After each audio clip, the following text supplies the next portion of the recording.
Au début de l'hiver 1994, en Ardèche, dans le sud de la France, 3 spéléologues, partis à la recherche de nouvelles cavités, découvrent l'entrée d'une grotte fermée par un éboulis.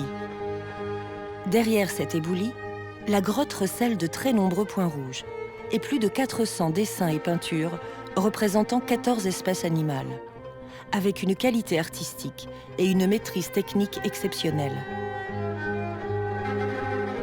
L'essentiel du bestiaire est composé d'animaux redoutables, peu ou jamais représentés dans l'art paléolithique. Le mammouth, le rhinocéros laineux, l'ours et le lion des cavernes.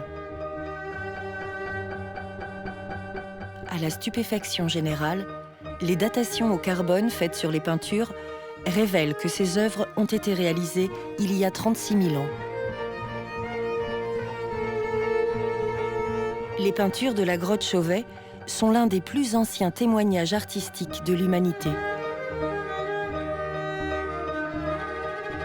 Cette découverte bouleverse toutes les idées reçues. Les peintures et les dessins sont beaucoup trop fragiles pour permettre au public de visiter la grotte. Il a donc été décidé de construire à quelques kilomètres de là une réplique monumentale, la caverne du Pont d'Arc. Cette construction restituera l'atmosphère de la grotte et abritera la copie grandeur nature des œuvres.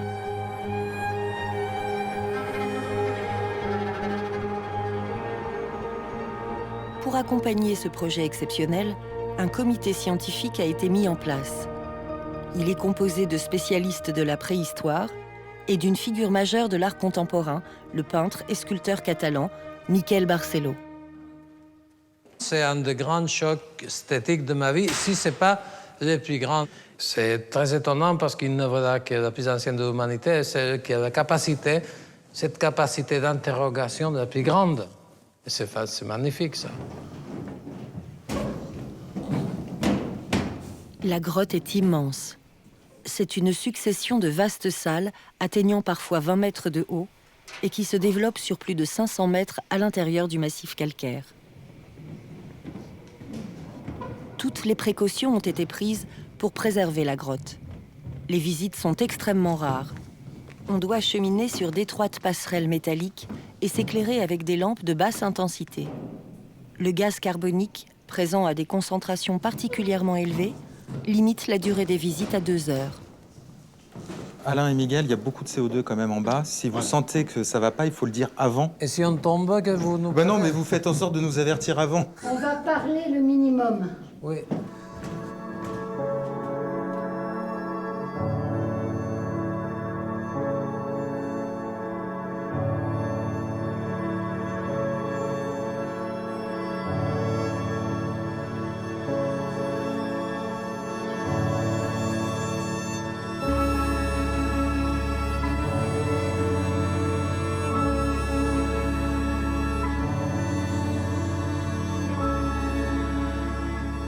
C'est fou. Ça, c'est le grand chef-d'œuvre de la planète Terre. C'est incroyable. Je ne connais rien comme ça, nulle part. Il y a tout. Il y a toute l'histoire de la peinture là-dedans. Mais c'est magnifique, les regards de chacun. Ici, c'est, regarde, les rétines tout fixes. Chacun pourrait avoir un nom. C'est ça. On devrait faire ça, lui donner à chacune un nom.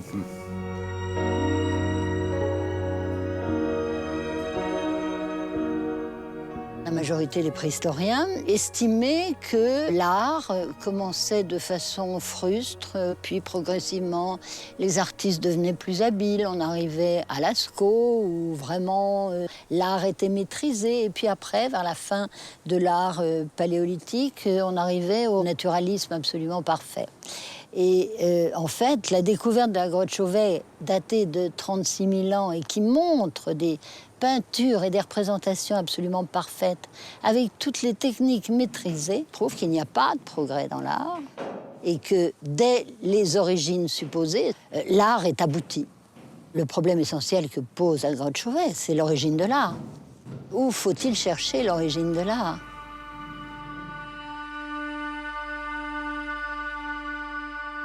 Alors c'est ça le Sacré-Cœur. Ouais. Tu vois, à cause de ce signe, là, recule-toi un peu là à droite. Tu vois le signe en gerbe avec la croix dessus. Toute la surface paraît ocrée, mais en fait, c'est la diffusion des paumes de main.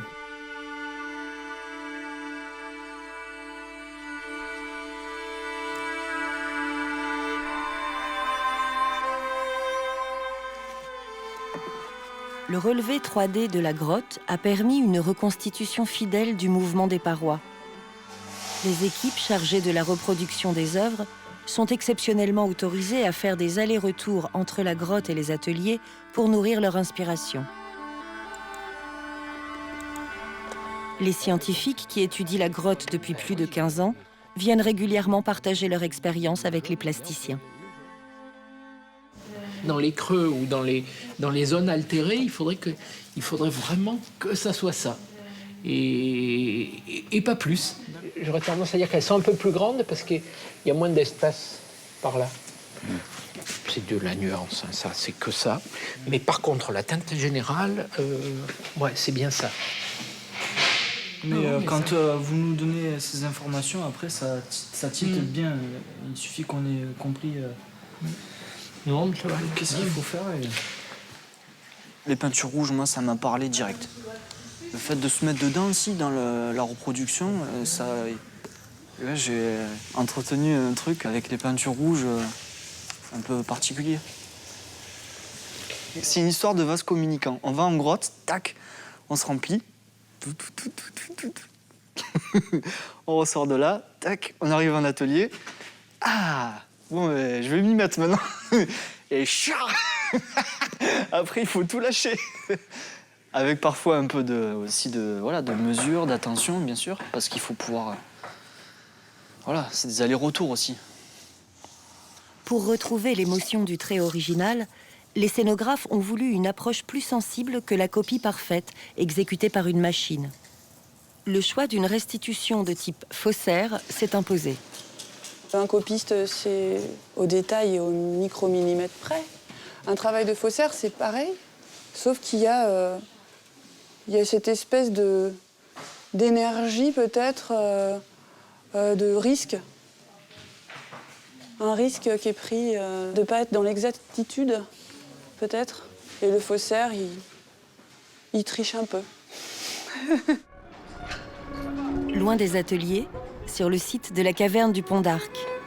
Le chantier sort de terre. Des centaines de personnes vont travailler pendant plus de 2 ans pour construire une réplique reproduisant le relief et les sols de la grotte. Une reconstitution fidèle des parois peintes viendra s'insérer dans ce décor.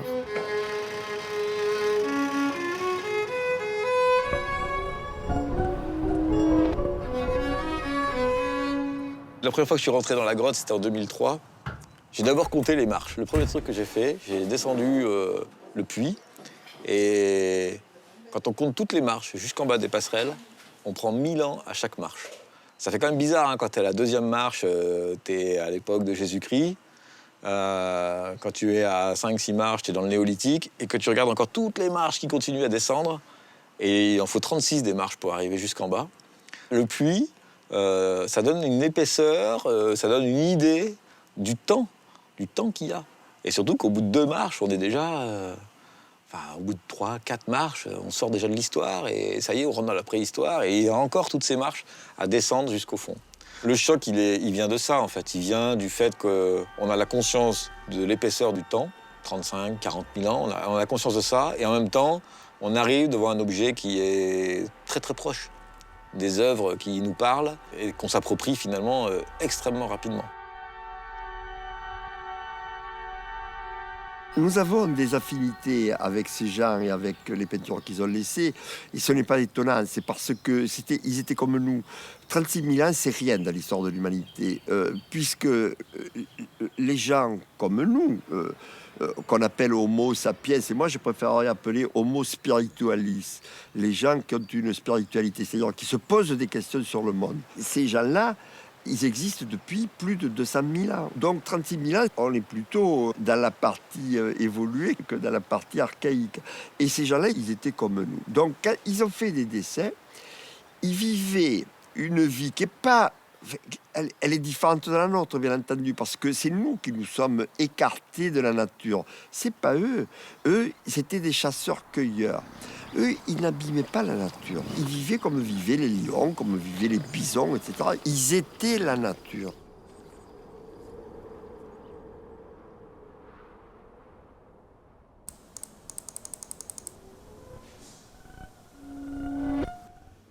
Pour être aussi proche que possible des conditions d'il y a 36 000 ans, les plasticiens utilisent les mêmes matériaux que leurs lointains ancêtres, l'ocre et le charbon de bois.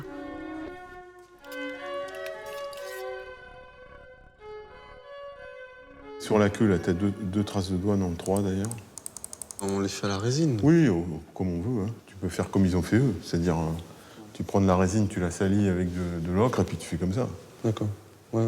Il y a des gestes qu'on peut essayer de reproduire comme ils ont fait eux. Hein. Ouais. Ce sera plus authentique que de copier. Ah ouais. Bien. Il n'y a plus qu'un. C'est parti.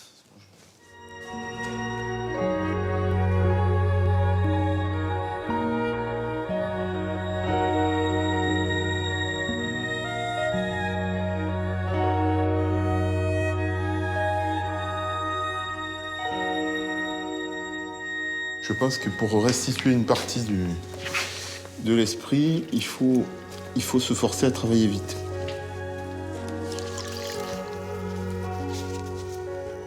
Une heure par animal, c'est bon.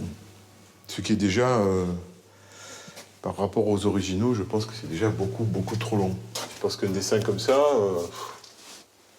pour quelqu'un qui sait ce qu'il fait, c'est peut-être 5 minutes, je sais pas, même pas. Si, peut-être 5 minutes, parce qu'il y a un peu d'estompe. Cet artiste utilise ce qu'il y a. Alors, il utilise les limons, l'humidité, les conditions climatiques, comme ils ont fait les peintres toute l'histoire. Les reliefs de rochers, les griffes d'ours. Ils utilisent ce qu'il y a, les pigments qu'il y a. En général, c'est ça qu'il faut les peintres. Ils utilisent ce qu'il y a. Ce qui aurait pu être un problème ou une difficulté, ils le transforment en technique.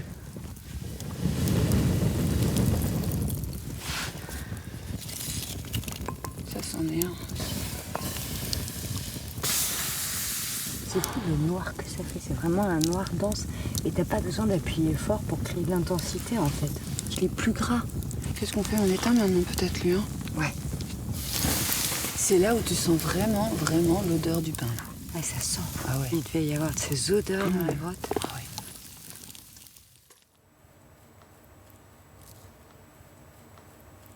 C'est parfait ça. Je vais essayer. Il est pas mal. Il est pas friable. Il s'écrase bien.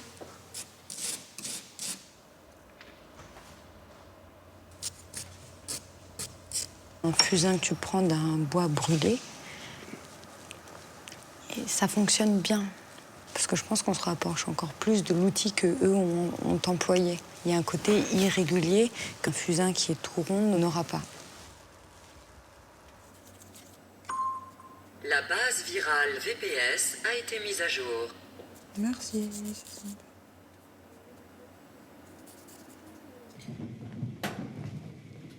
Le miracle, c'est que des gens, pendant 25 000 ans, aient choisi d'aller dans les grottes profondes pour faire les dessins.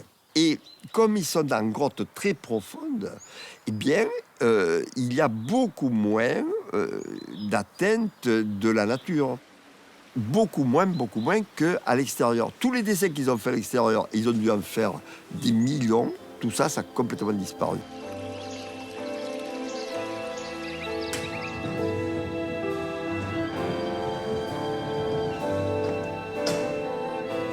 C'est la première fois que je vois ça, dans une gravure, de faire comme s'il y avait de l'estompe. Oui, en négatif. Tout ça pour les rendus du volume. Oui, et pas en grande couleur, c'est que par soustraction. Ouais. C'est incroyable, non? L'économie de moyens, t'as une vraie matière magnifique ici. Puis regarde en bas, comme c'est net et sec. Regarde comme ça pendouille encore la matière ici, tu vois. C'est incroyable la fraîcheur de la chose. Hein. C'est comme si ça fait hier. Et puis tu vois, deux fois il fait la ligne avec un doigt, deux fois avec un bout d'os, deux fois avec un silex. Et tu vois la sûreté des traits. Je suis encore un peu trop sec. Ce que j'ai fait encore un peu trop sec, quoi. On sent cette humidité. Elle n'est pas très forte, mais elle y est. C'est pas détrempé, quoi. Il faut pas que j'ai un aspect détrempé. Ah non, non, non. Voilà.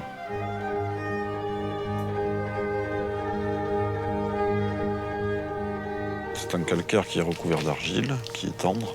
Donc même actuellement, si on touche avec le doigt dans l'original, on abîme complètement la gravure. On a moins de mérite qu'eux. Parce que nous, on peut reprendre à volonté, alors que eux ont tout fait du premier coup.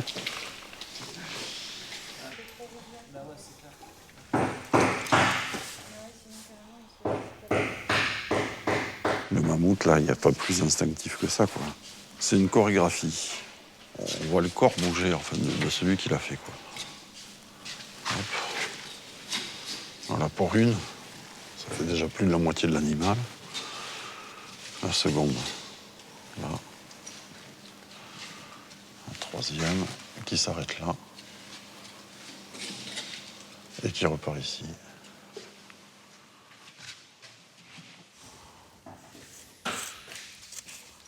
Ce qui frappe beaucoup, c'est la fraîcheur. C'est même encore plus spectaculaire dans les parties gravées, où on a véritablement des toutes petites boulettes de calcaire et d'argile qui vont être en relief, suspendues, des boulettes de quelques millimètres. Et ça, c'est des tracés qui ont plusieurs dizaines de milliers d'années, et la boulette, elle n'est toujours pas tombée. Ça donne une idée de la qualité de conservation que peut offrir une grotte. Il faut voir qu'il y a 20, 22, 24 000 ans, les glaciers vont jusqu'à Lyon. Donc on a des glaciers considérables qui calibrent des vallées. Enfin, les paysages se ressemblent à l'Alaska. En 22 000 ans, les glaciers vont fondre. Et ici, le tracé, la petite boulette d'argile, eh ben, est toujours là. Il ne bouge pas. Il est à l'air libre, il ne bouge pas, il attend. C'est incroyable. Ça, c'est incroyable.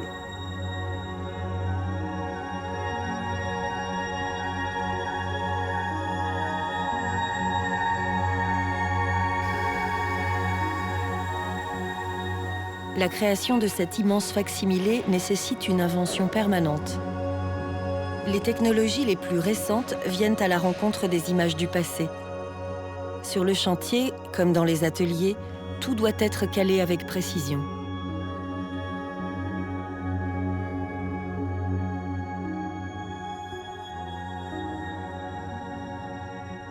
Tu vois, sur le logiciel, t'as une grosse bosse d'argile. Alors là, c'est bon, là, c'est dans un creux. C'est vraiment bon signe. Regarde, il a les yeux rouges. 56, moi j'ai. Moi j'ai 5,8. C'est à peu près ça, ça va. Enregistrer la vue. Nom de la vue. Comment on l'appelle? Bison barbu. Je sais pas, c'est une alcôve à la fois. Alcôve aux deux lionnes. C'est les deux lionnes. On fait ça? Ouais. Il y a un sens théâtral fascinant, tu vois, comme les choses apparaissent, disparaissent, comme dans les grands chefs-d'œuvre de l'art baroque. Il y a ce sort de mise en scène de rhinocéros qui chargent, il y a un rythme aussi, de troupes qui courent, il y a un son presque. Tu sens que toute la grotte est utilisée comme un grand théâtre. Tu sais, la grotte fait partie de l'œuvre.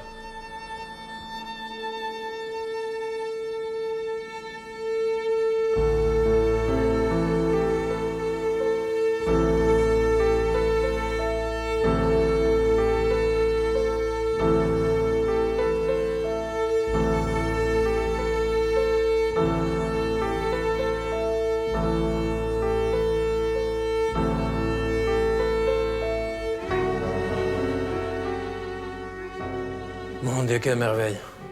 C'est incroyable.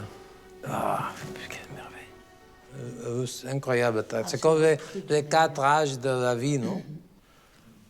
On dirait une vieille jumante, une jumante, un jeune plan. Oui, c'est vrai, Ouais. Regarde, par ici, il y a toute une danse de lignes. Et tu vois comme il va d'une noir total oui, au gris, au gris. à plus rien. Oui. Et ce lion-là, c'est incroyable. C'est d'une beauté, ça. Là. Hein? Avec ses... qui renifle, tu vois, et regarde... Et elle regarde, elle grogne. Oui, oui, elle s'assoit. grogne. C'est d'une... Et bonne expression de visage. Regarde les yeux, comme chacun est complètement différent. Ouais. Et c'est le même artiste, c'est évident. Et cette force de... Le cheval arrive jusqu'ici. Non, parce que ça sort de force de coup. Et puis, c'est très beau que ce soit pas de ligne parallèle. Le fait que ce soit pas parallèle lui donne une espèce de norme un peu. Voilà. C'est une complexité. Hein. Oui, oui. Là, ah oui, non, c'est... Dans tous les titres sur, oui, oui. sur la barre oui. du second. Regarde les noirs différents. Regarde les gris, pareil, tous les gris. C'est des tons différents, oui, oui. Pour les crinières, tu vois quoi comme outil? Ah oui, je vois le charbon et ensuite, charbon et les doigts, oui, les doigts, les pouces comme Voilà, ça. oui. On voit ces gestes.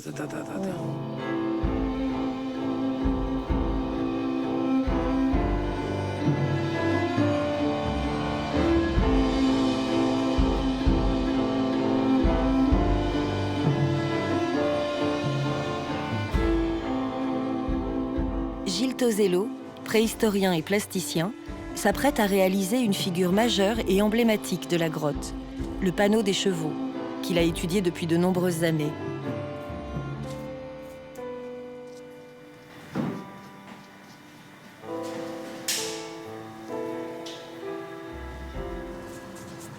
Lui, c'est la dernière figure.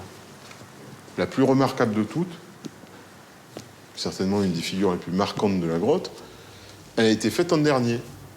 Quand tu portes ton regard, il est au centre du panneau. Ça veut dire qu'en fait, sa place était prévue depuis le début. Ça nous donne aussi un indice que ça doit fonctionner comme un tout. Dans leur esprit, c'est conçu comme quelque chose qui a un début et une fin. Je pense que pour les figures majeures, les 3 aurochs, les 4 chevaux, les 2 rhinos, c'est certainement la même personne. Ce qui me fascine le plus, bien sûr, il y a ces rythmes, mais c'est la différence de morphologie de chaque cheval, de chaque lion. C'est ça qui est étonnant, très étonnant. Chez Rembrandt, tu trouves ça. Quand tu trouves un groupe de personnes assises dans une table, tu vois cette morphologie, chacun porte sur son dos son histoire. C'est exactement ça avec ces animaux de chevet. Pour moi, cette sorte d'animalité, c'est une forme d'humanisme. C'est une forme suprême d'humanisme.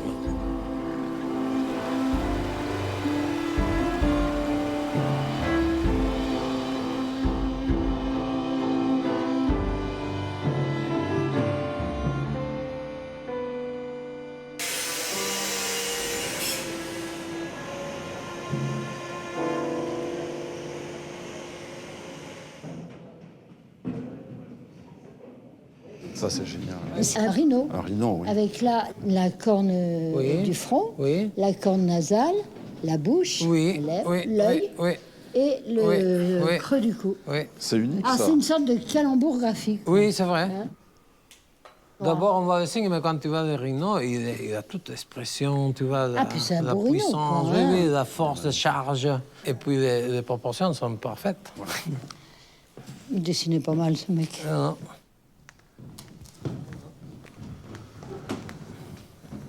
Bon, alors, on va au félin? On va au félin. Attention au... Tout est regravé, là. Oui, Oui. regarde par-dessus. Oui. Hein, avec les... ouais. Oui. Est-ce qu'il y a eu une gravure aussi qui servait d'esquisse avant? Parce que faire ça d'un jet...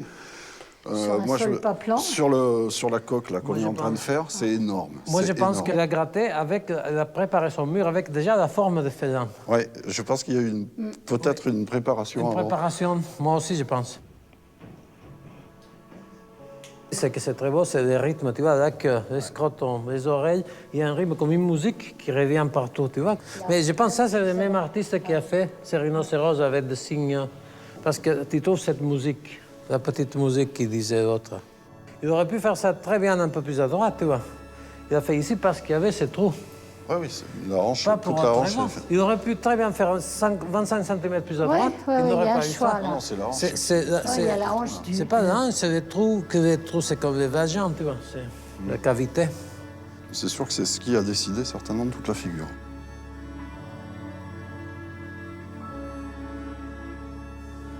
Moi, j'aime beaucoup les deux mentons en bas, les deux. C'est tellement délicat. C'est génial, ça, comme il arrive à faire. Avec un tout petit peu de sfumato, il crée un grand volume.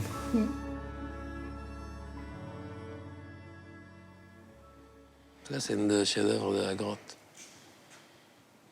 Tout est là, avec une économie de moyens. Ouais. On voit bien la reprise du trait. Oui, oui. Ah oui, ça, Oui. toute une reprise là. Et ça te fait ton... Là, ils peuvent bouger. Et hop, après, tu te déplaces. Par ici, jusqu'ici. Ensuite, une deuxième, ici. Une troisième, jusqu'ici. Une quatrième, jusqu'ici. Et puis, il y a 4. Au moins, parce que c'est énorme, ça. Ah, oui, oui. Moi, je pense que ça, c'est le mouvement. Et ça, c'est le verbe, c'est le baiser. Le lion baise, c'est ça, c'est la ligne rouge. Et ça, c'est le mouvement, l'inclinaison, et ça, c'est la couille, c'est la force. On ne sait pas si la femelle va... Oh là, écoute, elle a l'air de... Oui, elle a l'air, mais on ne sait jamais comment ça finir, ces affaires-là. Hein. Ah. Peut-être il y a un deuxième mâle qui Mais apparaît. regarde la fin de la ligne rouge. Oui, oui, ça finit comme un deuxième mâle. Ouais. Il se peut bien que ce soit deux mâles et une femelle. Ça peut être le... Mais c'est un grand sujet de l'histoire de l'art, ça. Oui, pourquoi pas. C'est même une belle... Une belle hypothèse. Une belle hypothèse, oui. Oui. Mais je pense que plus tu comprends l'œuvre, plus tu la restitues bien. À plusieurs endroits, c'est leur comportement. C'est l'éthologie de l'animal qui te rend. La chasse, les groupes là, comme ça, qui sont totalement tendus pour aller chasser, les rituels amoureux. Moi, je les vois bien derrière des buissons d'arbres, comme ça, en train de regarder avec précision les groupes de lions.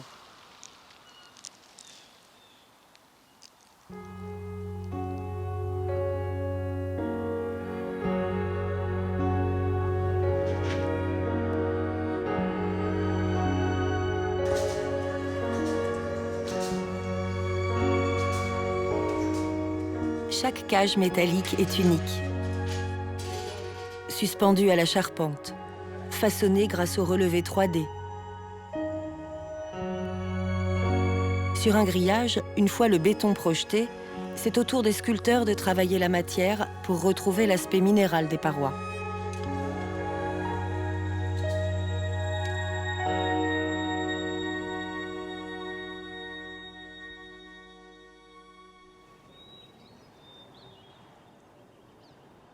Dans la solitude de son atelier, Alain Dalice étudie une dernière fois le panneau des grands félins.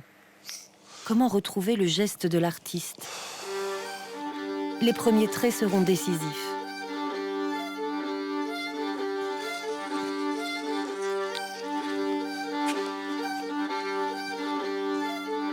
Ça fait un peu peur.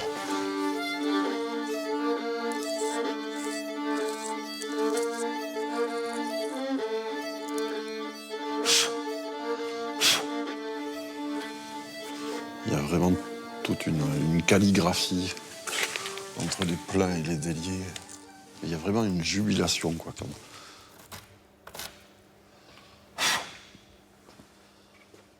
Il y a des endroits où ils vont appuyer plus sur certaines courbes, et puis en plus, après, ça va s'affiner, puis retracer de façon régulière, puis s'affiner encore, réappuyer. Et ça, c'est une maîtrise mais monstrueuse. C'était pas n'importe qui faisait ça. Il y a de l'action dans Chauvet, et c'est là que c'est assez compliqué à reproduire, parce que il faut montrer cette intensité-là, ce temps d'exécution qui est très court. Il faut retrouver cette chorégraphie, quoi. Ça, voilà, ça c'est important. Et là où c'est dur, c'est qu'il faut aussi que ça ressemble, quoi. Ce trait, c'est comme un tracé de Miro. C'est des heures et des heures et des heures, et même plus que des heures, c'est-à-dire c'est des générations aussi de personnes qui s'entraînent, qui peignent, qui dessinent. C'est certainement pas arrivé comme ça.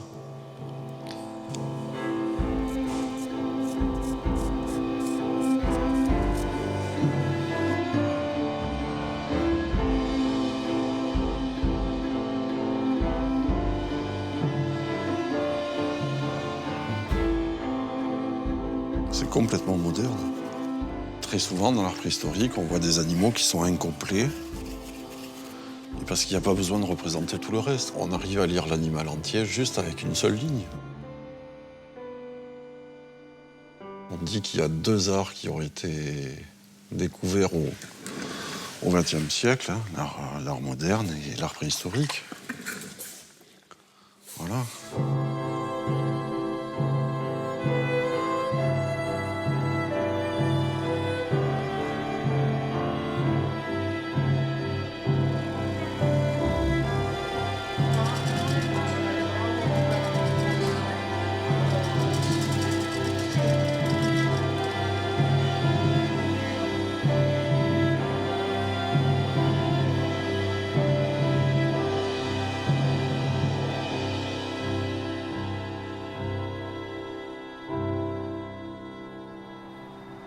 Lorsque le porche d'entrée de la grotte était encore ouvert, les premières salles devaient bénéficier d'un éclairage naturel. Dans ce secteur, les hommes ont marqué leur passage à l'ocre rouge. Dans d'autres grottes ornées, les points rouges étaient réalisés au tampon. Ici, on a découvert une technique inédite. On s'est aperçu que ces points juxtaposés sont en fait des paumes de main ocrées appliquées côte à côte. Il y avait au moins 2 personnes qui avaient participé à la fabrication, à la réalisation de ces panneaux. Tu vois qu'il rentre dans les failles. Oui, hein. il y a des gestes comme ça, de tourner la main, non? Moi, je verrais quand même plutôt une application, forte, oui. Mais regarde la Forte, taille de la appuyée. main avec... C'est une petite main. Oui, petite main de femme ou On d'adolescent. pensait que c'était peut-être une femme. Moi, j'aime bien l'idée que c'était une jeune femme, non? Ça doit être une femme ou un adolescent, puisque la paume est petite. Et sur le grand panneau où il y a, les mains sont groupées pour représenter un herbivore, enfin un animal, ces mains appartiendraient plutôt à un homme qui a la paume très longue, les doigts longs et qui apparaissent à certains endroits, et dont le petit doigt paraît peut-être un peu courbé. Regarde une chose, le tout, c'est déjà comme un mammouth. L'ensemble du panneau fait déjà un mammouth. Oui, mais il y a un Il y a déjà premier, toute la forme, ouais. comme ça, et un deuxième. Ah, il est très, très beau. Wow. Cette empreinte de main, ce qui est extraordinaire, c'est qu'on la retrouve dans le cheminement tout au long de la cavité. Ces personnes qui ont appliqué leur paume de main dans les premières salles de la grotte sont allées jusqu'au fond. L'ocre ne se date pas, c'est de l'argile avec de l'oxyde de fer, donc ça ne peut pas être daté au carbone 14, mais elles sont quand même antérieures aux dessins noirs, puisqu'elles sont recouvertes par ces dessins noirs.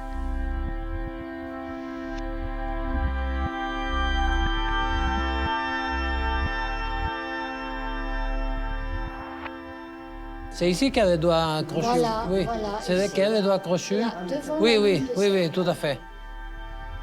Oui.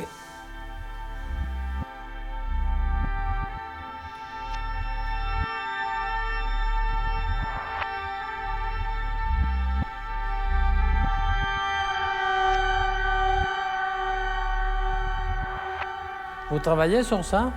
Vous travaillez sur cette partie-là? Oui. On va avoir tout ce panneau-là. Oui. Ah, mais c'est super. Avec le gros rideau. Oui. Et on va s'arrêter après la coulée de calcite. On va là par là. Et c'est très beau, ces rhinocéros. Il y a la différence de couleurs, hein. Il y a une richesse de chromatique ça, ici. oui.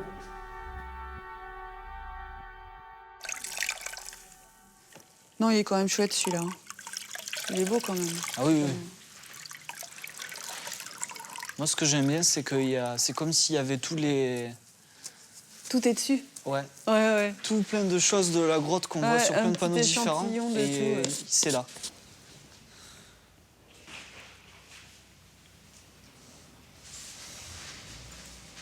Bon, en tout cas, mine de rien, ça a bien avancé, quand même.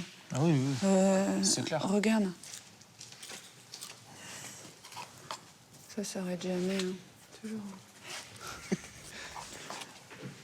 Tu vois celle-ci, comment elle est? Là, c'est bien clair au milieu, ouais, Ah ouais. c'est vrai. C'est pas du tout pareil. Ouais, oui, c'est vrai. C'est comme s'il y avait eu un gros paquet d'ocre posé sur la main, mais presque sèche. Ouais, ouais. Et clac. Pour reproduire le dessin à l'identique, il ne suffit pas d'enduire sa main d'ocre et de faire le même geste que celui des lointains artistes. Au cours des millénaires, le pigment s'est diffusé dans la roche et il faut aussi recréer la patine du temps.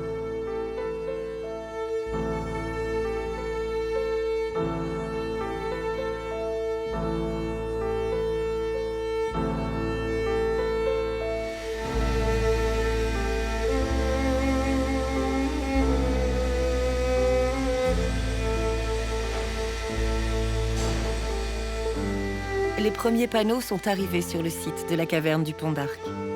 Il faut maintenant les intégrer au décor.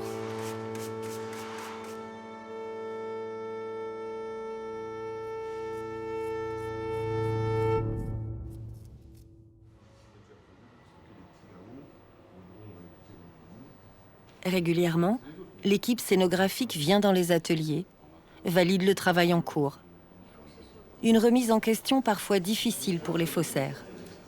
Aujourd'hui, c'est Michael Barcelo, membre du comité scientifique, qui les accompagne. C'est un peu sec. Ça, c'est vrai. Mais ça, c'est Le côté humide, tu vas pas laisser le Moi, je veux dire la vérité. Il faut qu'on le règle. Vous m'avez appelé pour ça.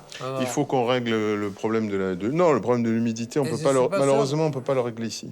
Ah, je pense que oui. Si on pourrait faire un essai, je pense qu'on essaye de prendre un peu d'acrylique et de stamper le fusain mélangé avec ça, même si ça bouge un peu. Parce que c'est toujours un peu sec, comme un peu trop poudreux. Quand ça reste poudreux, on reste côté pastel. Et puis, à Chauvet, il y a cette sensation de peinture immédiate parce qu'il fait cette estompe qui les fonds et l'image devient la même chose. C'est parce que l'utilise, c'est l'immonde de reste de grattage pour mélanger à la... C'est ça, la chose. Oui, oui. Mais ce qui fait que c'est assez difficile à imiter, à mon avis, c'est que la grotte, elle, est humide. Il n'y a rien à faire, elle a 98% d'humidité, donc on baigne dans l'humidité. Moi, ça me semble très équilibré, c'est très juste. C'est bien.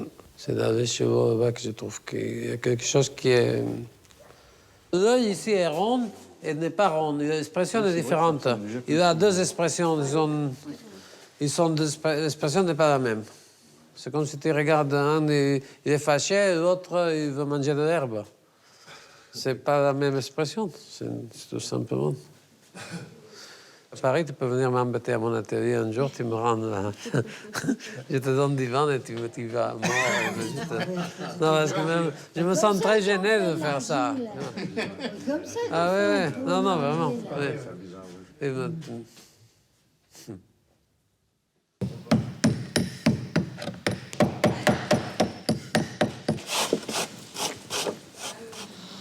Johan s'apprête à recréer la fine couche de calcite qui, au fil des siècles, a recouvert le pigment rouge comme un léger vernis. Normalement, en séchant, l'acrylique, elle va rester transparente et il va rester collé sur la paroi que les petits morceaux de vrai calcite que j'ai broyé.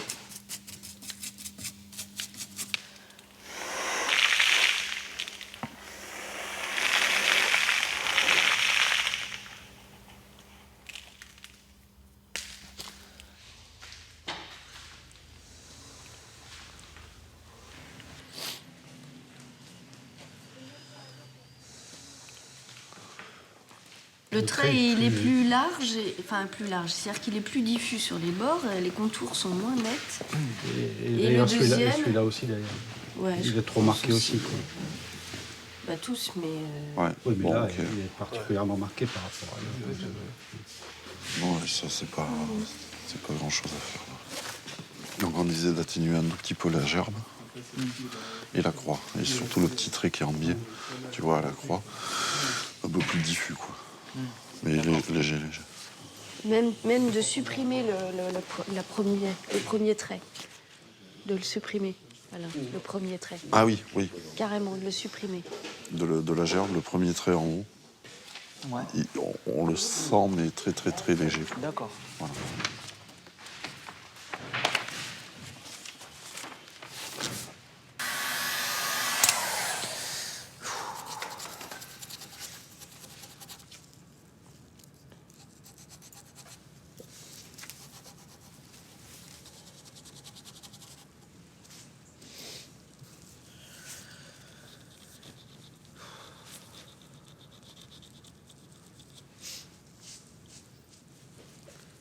Ça va, Johan? Non. Je vais faire un tour parce que là, ça m'agace.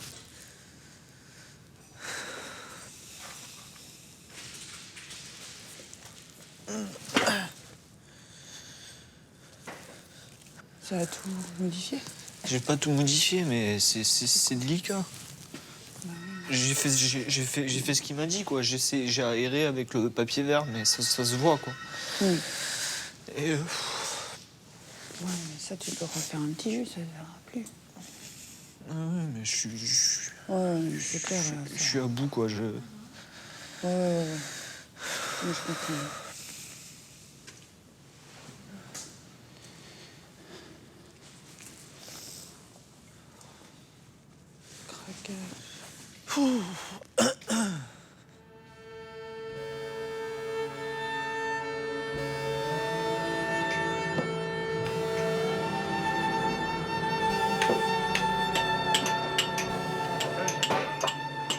Les hommes qui ont peint dans Chauvet connaissaient la grotte parfaitement. C'est-à-dire qu'ils ont dû la parcourir des fois et des fois pour connaître le moindre détail, la moindre des fissures.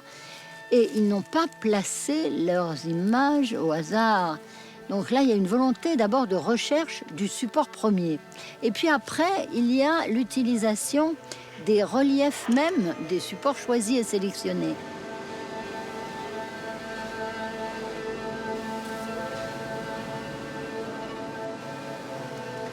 Il faut s'imaginer une flamme qui vacille, en plus des gens qui étaient en mouvement pour éclairer ces parois. Donc de suite, quand on a les ombres qui bougent, la paroi s'anime. Et c'est tout à fait propice à l'imaginaire et à voir par le biais des formes des animaux dans la paroi, quoi. On voit très bien que simplement avec la petite ombre qui se crée ici, on a toute la rondeur de la cuisse qui se crée. Voilà, simplement en jouant sur le concave et le convexe. Et c'est pas obligatoirement en utilisant le volume dans le bon sens qu'ils vont se servir de la paroi. Un creux va faire une bosse. C'est de la peinture en 3 dimensions, quoi. Il y a quelque chose de très naturaliste dans Chauvet en général, alors qu'à Lascaux, on sent qu'il y a une distance quand même qui se met entre l'humain et l'animal. L'animal est plus considéré comme un symbole. Et on trouve plus cet aspect naturaliste là. Plus on se rapproche de la fin du paléo, avec la sédentarisation, etc., plus on sent qu'il y a cette distance qui se met, où l'homme devient plus prédateur que proie. Il maîtrise la nature, alors que là, on sent vraiment que l'homme est d'égal à égal avec l'animal ici. À cette époque, les hommes, peu nombreux, vivaient au milieu d'importantes populations animales. Ils n'habitaient pas la grotte, mais ce sont les seules certitudes sur lesquelles s'accordent les scientifiques. De très nombreuses théories s'affrontent sur la présence de ces peintures sur les parois. Mais aujourd'hui encore, la pensée préhistorique garde son mystère. Chauvet, c'est ce qu'on voit. Moi, je ne pense pas que ce soit des symboles d'autre chose.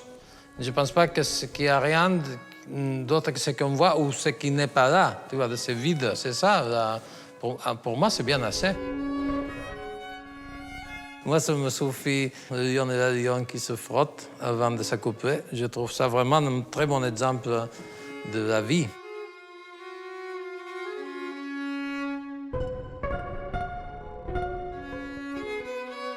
Je me suis posé la question, que c'est peut-être un peu naïf, mais je n'ai jamais entendu encore une réponse qui me semble qui est comment un artiste comme ça pouvait peindre avec tous ces détails, la morphologie de félins, que c'est extrêmement dangereux, vu de si près. La rétine fixe, les narines froides, c'est juste avant d'attaquer. Pour voir tout ça, il faut voir de tout près. Tu sais, quand on fait un modèle, on s'approche comme ça pour voir la rétine, exactement la forme quand on fait un portrait de quelqu'un, il ne va pas nous mordre la plupart des fois. Mais non, ça reste un mystère.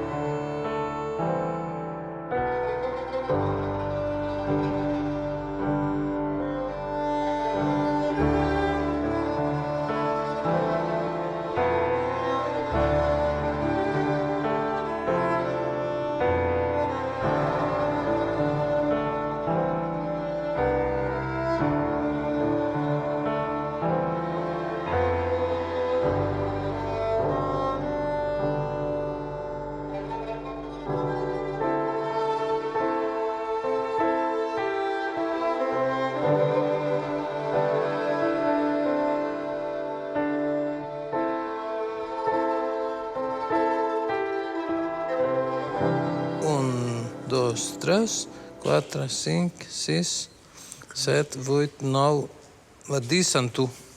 Il y a 10, je dirais, regarde.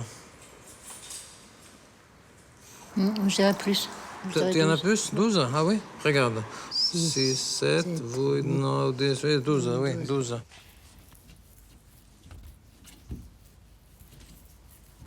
D'abord, il a fait entrer d'essai comme ça. Puis il a fait la tête, puis les deux. Et ensuite, avec les deux mains, ça. Puis le bec, pan et les oreilles. Ah, c'est à peu près ça.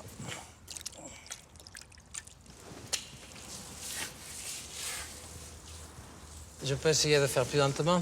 Je ne sais pas faire lentement. Allez, je vais compter.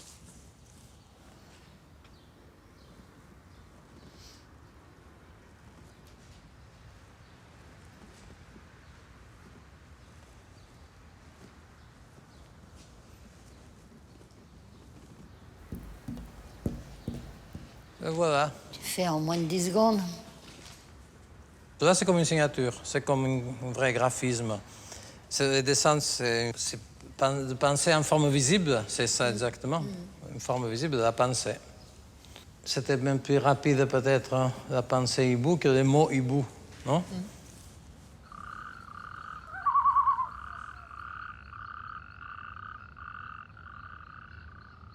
Ces œuvres, elles nous regardent depuis très loin. C'est nous qui sommes tout petits, c'est pas les œuvres. Nous, on est tout petits par rapport au regard qu'elles ont sur nous.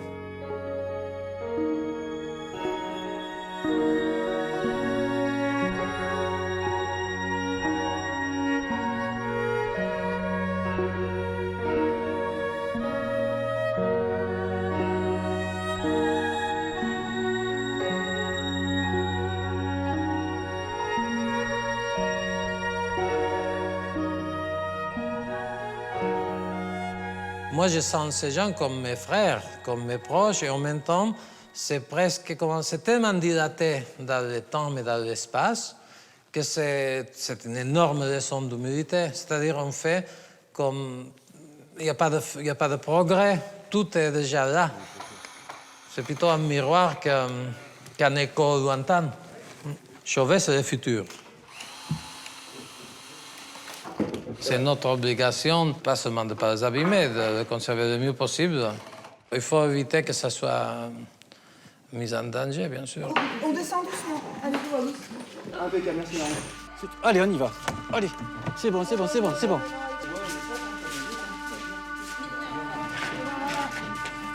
Allez.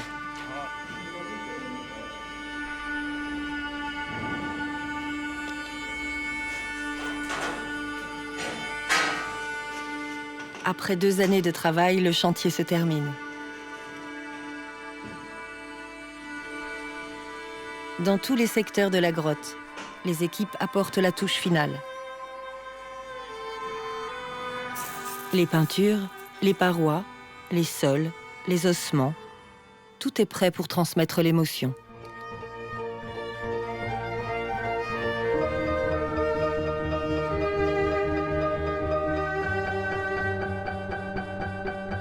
Dans la caverne du Pont d'Arc, plongé dans l'ambiance du milieu souterrain reconstitué, chacun pourra se confronter à la puissance des œuvres. Chacun pourra ressentir au plus profond de lui-même le mystère de l'art et notre humanité commune par-delà les milliers d'années.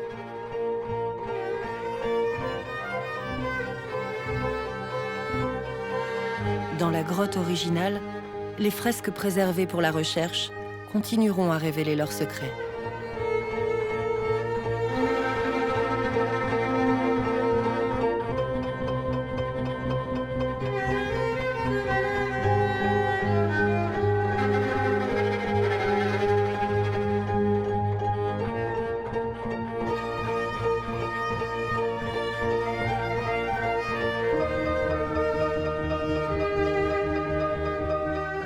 Pour les œuvres d'art, il n'y a rien de plus destructeur que l'être humain. On sait ça. Il faut se préserver de nous-mêmes. Oui.